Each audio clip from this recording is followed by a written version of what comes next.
Islami ka pasur një njoftim që Serbia ka marrë raketa supersonike nga Kina. Si shikoni këtë zhvillim? Sa të jetë Amerika në këmbë dhe të marrë 100 raketa, 1000 raketa, 5000 raketa, s'ka që bën. Ti marrë ti fusë në mbrapa ai Vučići, se nuk e hynë në punë. Një predh artillerie nuk e do të më në Kosovë ai. Dhe një predh artillerie do mendohet mirë po ta qëlloj.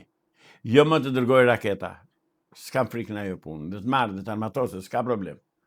Jo më pak armatoset Kroacia, që e kanë kufi, e ka brënda. Dhe ai e di mirë këtë punë, që Alianca Kosovë, Shqipëri, Kroaci e mbyt. Ta më me mbyt. Ka po plas një luftë botërore secili për veten e shokrisë, është na mbro Amerika. Po lufta botërore, po tjetë që neve në një luftë botërore Amerika do na braktis, atëherë thuaj është varrosur Shqipëria përfundimisht dhe vatë mbaroi. Se ne s'kemi miq të tjerë. Ne nuk kemi miq të tjerë. Pra, natyrisht që po sulmoi Serbia, do t'i marrë raketat, herën e parë i mori në Beograd ato raketat amerikane. Po tani do t'i marrë në gjitha qytetet serbe. Dhe do t'a mendoj mirë atë punë. S'ka punë, se lufta botërore në Ballkan s'ka pse të vijë. Se s'ka arsye. Luftën e bëjnë të mëdhenjt. Po u bë luftë bërthamore, pastaj eku gjithë globi, hajt rrugë të mbarë. Po ka luftën mëdhenjt e bon, po në tek të mëdhenjt përgjithsisht nuk është zhvilluar luftë. Shtetet Bashkuara të Amerikës deri tani s'ka zhvilluar asnjë luftë. Po vazhdoi të thellohet ky sherrri në Iran me vendet arabe, me Turqinë, rreth e rrotull, do zgjerohet, do shkojë te lufta botërore, se s'bën, do shkojë te përplasja e dy superfuqive, do hyj Kina në luftë. Se ju nuk e llogaristi fare Kinën. Zotëri, Kina është superfuqi. Dhe tashmë nuk është superfuqi se ka 1 miliard e gjysmë njerëz, jo. Është superfuqi sepse ka një teknologji moderne, super moderne. Dje kishin sjell, kishin çuar në oqean, një anije super moderne për përgjime për gjithçka, për komandim raketash, për komunikim me satelitët e tjera. Dje. Po media shqiptare nuk i thot këto. Me rishikoj se i ke që i thonë mediat e huaja. Në një luftë Kinë-SBA, kush është më i fuqishëm? Në një luftë? Kinë-SBA. Shiko, po të bëhet jashtë territorit, jashtë terrenit të dy palëve, varet kush ka armët më të fuqishme. Po as Kina nuk shkon dot në Amerikë, ta pushtoj, as Amerikanë nuk vën dot në Kinë. Por ke parasysh që kemi të bëjmë një popullsi 1/4, 1/5. Se Amerika 300-400 milion janë, ata janë 1 miliard e gjysmë. Sikur me not të nisen, vend deri atje. Amerika nuk guxon të sulmojë Kinën, që t'jesh i sigurt. Nuk do guxoj sepse ka humbje. Dhe po fitoj do jetë një fitore si e Pirrës. Ndërsa në këtë rast me Iranin Amerika ka gabuar. Për mua. Unë jam filo-amerikan, e din të tërë, shpresoj që Amerika të na ndihmoj, Amerika të mbështet Shqipërisë, që ka mbështetur deri më sot, por gjithsesi dhe në Amerikë luajnë faktorë të ndryshëm. Se Amerika është një shtet konglomerat popujsh, nuk ka kombësi, nuk ka komb, ka kombësi. Zoti Islami duhet kaloj te një temë tjetër, ka lidhje me disa motoristë të një prej kompanive në Shqipëri, Walt Albania, të cilët kanë dalë në protestë duke kërkuar kushte më të mira pune, pasi kanë ardhur shumë indian në Shqipëri dhe kanë filluar punë me rrogë më të ulët si motoristë aty. Ekonomi tregu është, derisa i solli Edi Rama këtu, ata si ka sjell kot. Ata Edi Rama pratë pun i solli. Oligarkëve dhe menaxherëve dhe pronarëve të kësaj Waltit, që është kjo që më thua mua ti, kanë interes që të paguajnë më pak. Ata flën 5 veta në një dhomë, 8 veta në një dhomë. Ata s'kanë kërkesa. Ata si bagtivin e flën. Se ne i kemi parë në Greqi. Ta s'kanë kërkesa qytetare. Kështu që këtu e zeza u bët shqiptarve, e keqja u bët shqiptarve, tradhtia u bët shqiptarve dhe asnjë forcë politike nuk ngrihet kundër këtij krimi që po i bëhet punëtorit dhe qytetarit shqiptar. Ne jemi të tradhtuar në çdo kohë, në çdo drejtim, në të gjitha aspektet e jetës, jemi të tradhtuar, jemi të shitur.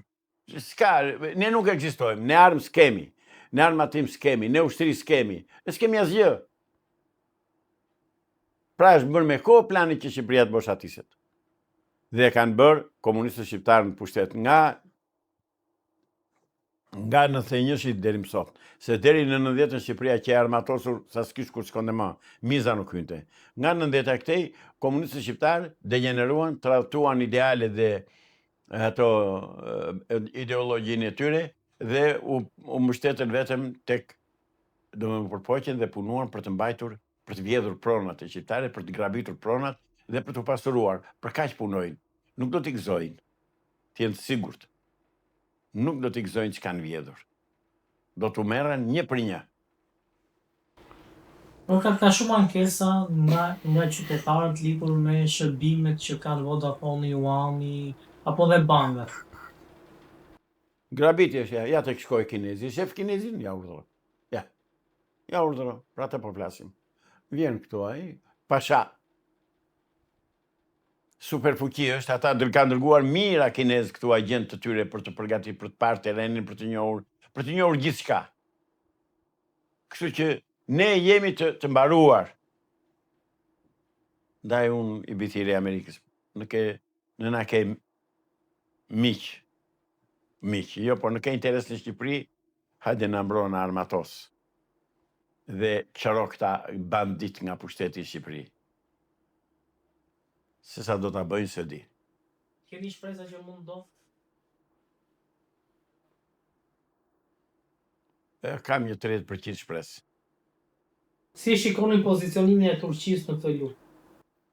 Turqia ka një problem shumë delikat. Dhe patjetër që aty duhet të mendohet mirë, sepse Turqia ka bazën e Arçelik në mos gaboj, quhet një bazë ushtarake amerikane, nga e cila nisen avion dhe nisen raketa kundër Iranit. Pra, në aspektin e komshiut, Iranit i shkojnë armë dhe bomba nga baza amerikane në Turqi. Dhe ato 3 raketa që janë nisur dhe i kanë dërguar në atë bazë, iranianët, i kanë dërguar për të thënë që stop nga kjo bazë, të mos niset më armatim, të mos ta sulmoni këtej. Dhe amerikanët, për mendimin tim, nëse duan miqësi me Turqinë, duhet që Turqinë të mos e përziejnë në këtë luftë, se nuk mund të luftojë Turqia të mbrojë Izraelin. S'bëhet. Se janë armiq shekullor. Kështu që Turqia është në të drejtë të saj, po dhe Irani është në të drejtë të tij. Mos harroni që ne jemi në ligj, jemi gjene lufte me Greqinë, me ligj të vitit 1940. Pse? Grekët thonë, neve na sulmoi Shqipëria në 1940-ën. Ne ishim të sulmuar për vete, ne ishim të pushtuar nga Italia. Mirë, po ati i do qefi ta quaj ashtu. Ndërsa në rastin konkret, Turqia nuk është e pushtuar nga Amerika, por në një farmase ajo baza pushtim është. Dhe nga ajo bazë shkojnë bombat dhe raketat që nisen dhe shkojnë në Iran, bombardojnë. Por nuk mund të zhdukë një popull 90 milion. Nuk bëhet. Dhe në këtë pikë, që të kthejmë tek marrëdhëniet Iran-Turqi, Turqia ka të drejtë dhe po dhe Irani ka të drejtë, kështu që fajtori në këtë mes janë amerikanët. Duhet që nga baza turke, që kanë baza amerikane që kanë në Turqi në Arçelik, Inçerlik si quhet ajo, se atë ka dhe armë atomike në atë bazë. Amerikanët kanë armë bërthamore atje. Duhet që pa diskutim të largohen, të përjashtojnë atë bazë nga lufta kundër Iranit. Shpresoj që shumë shpejt do ikin dhe vetë Amerikanët, do ta lënë atë luftë.